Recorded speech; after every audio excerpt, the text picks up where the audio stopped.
FIR तो उनके ऊपर होने चाहिए था, हेमंत सोरेन के ऊपर, मुख्यमंत्री के ऊपर होना चाहिए था 144 का। तो उन्होंने उल्लंघन किया। सरकार उनकी है, उनके सरकार ने, उनके पदाधिकारी ने 144 का ऐलान करता है शाम तक, और फिर मुख्यमंत्री आकर के गाड़ी के बोनट पर खड़े होकर के भाषण देते हैं। मैंने इसलिए इन सारे बातों को ये कह रहे थे कि भाई किस प्रकार से ये पूरे परिवार हेमंत सोरेन के वो भ्रष्टाचार में लिप्त है। आप सब लोग देख रहे हो कि झारखंड में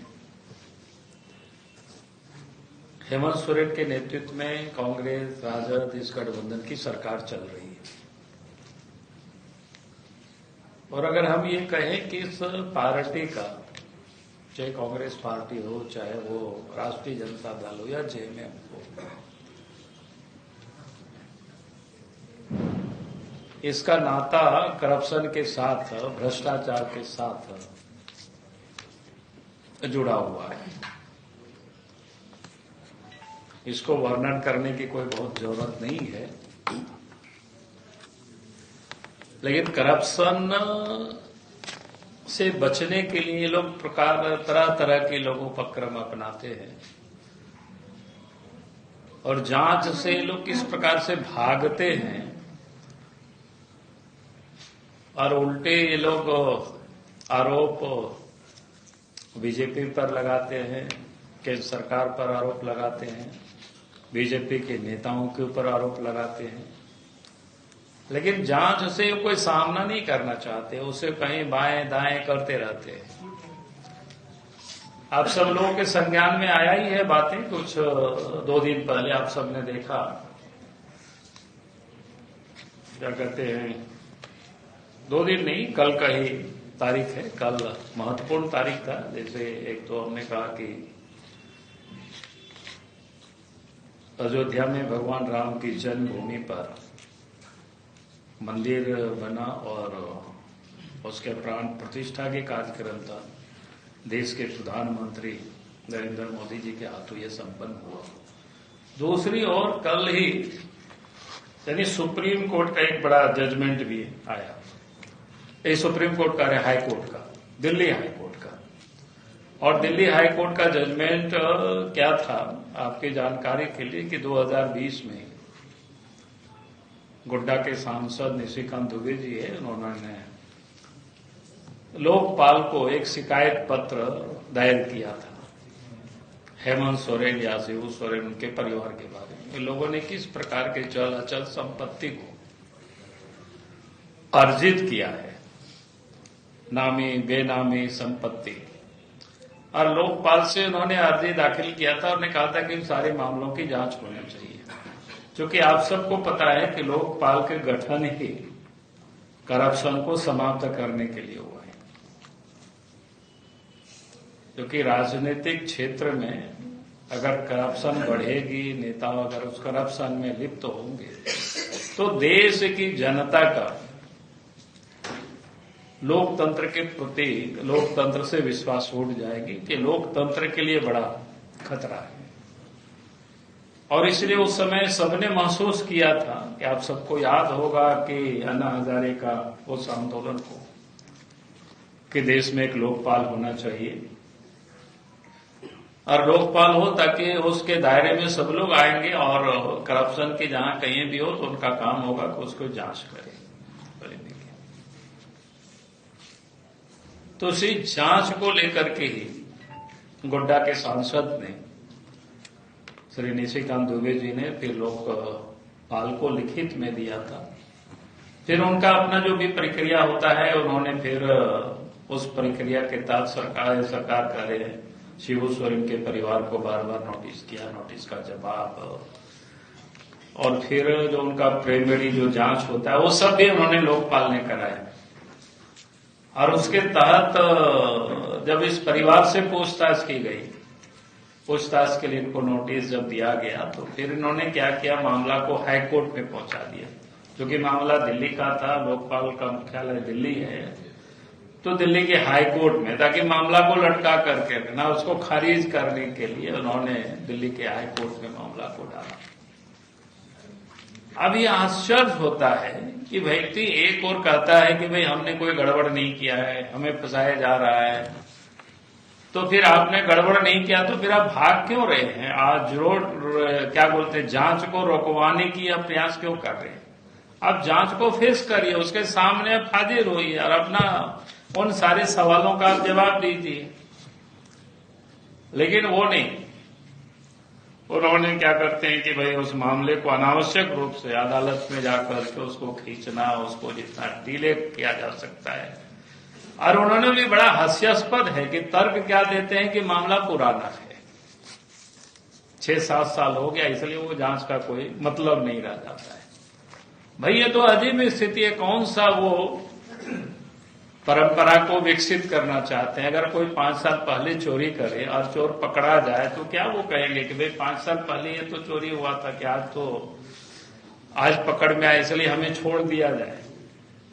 भाई इस प्रकार की ये जो परंपरा को सेट करना चाहता है वो राज्य के लिए भी अच्छा नहीं है, लोकतंत्र के लिए भी अच्छा नहीं है।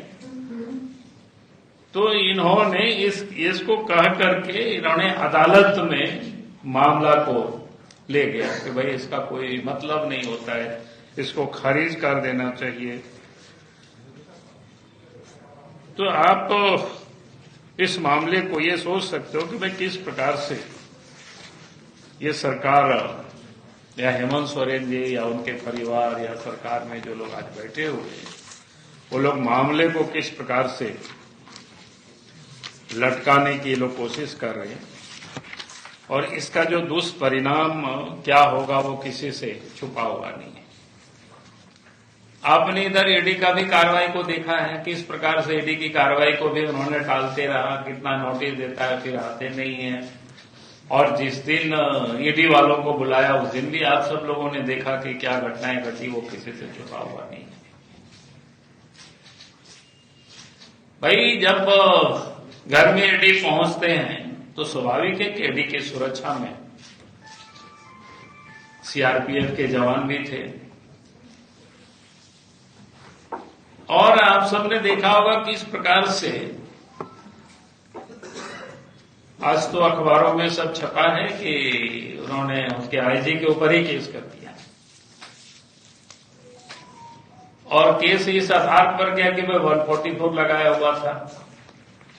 144 जो मैंने उस कागज को पढ़ा कि सुबह से लेकर के शाम तक 11 बजे तक 144 रहेगी, उसकी परिधि और उससे कितना 400 मीटर 500 मीटर की दूरी तक। और झारखंड मुक्ति मोर्चा के नेता और लोगों को बुलाया था तीर धनुष और डंडे हरे हथवार के हथियार के साथ, उसके घर से लेकर के पूरा राजभवन के जो पीछे का जो मेन रोड का सब जगह लोग खड़े थे। हम लोग भी आते जाते लोगों को देख रहे थे। और शाम में तो फिर वो निकल करके हेमंत सोरेन ने खुद सभा को संबोधित कर रहे हैं। कायदे से सबसे पहला मुजरिम और 144 का किसी ने कोई उल्लंघन किया तो हेमंत सोरेन जी ने किया। सीआरपीएफ वाले तो या राज्य सरकार की पुलिस ने भी काफी तादाद में रहे होंगे वहां पर सिक्योरिटी में, तो उनका तो काम है सिक्योरिटी में करना, उनका तो काम है उसके लिए जाना। लेकिन केस तो होना किसके चाहिए था? जेएमएम के उन वर्करों के ऊपर, जेएमएम वालों ने जो भड़काने की बयान दिया था उनके ऊपर एफआईआर होनी चाहिए। एफआईआर तो उनके ऊपर होने चाहिए था, हेमंत सोरेन के ऊपर, मुख्यमंत्री के ऊपर होना चाहिए था 144 का। तो उन्होंने उल्लंघन किया। सरकार उनकी है, उनके सरकार ने, उनके पदाधिकारी ने 144 का ऐलान करता है शाम तक, और फिर मुख्यमंत्री आकर के गाड़ी के बोनट पर खड़े होकर के भाषण देते हैं। मैंने इसलिए इन सारे बातों को ये कह रहे थे कि भाई किस प्रकार से ये पूरे परिवार हेमंत सोरेन के वो भ्रष्टाचार में लिप्त है, और भ्रष्टाचार से बचने के लिए ये तरह तरह के हथकंडे को ये अपना रहे हैं।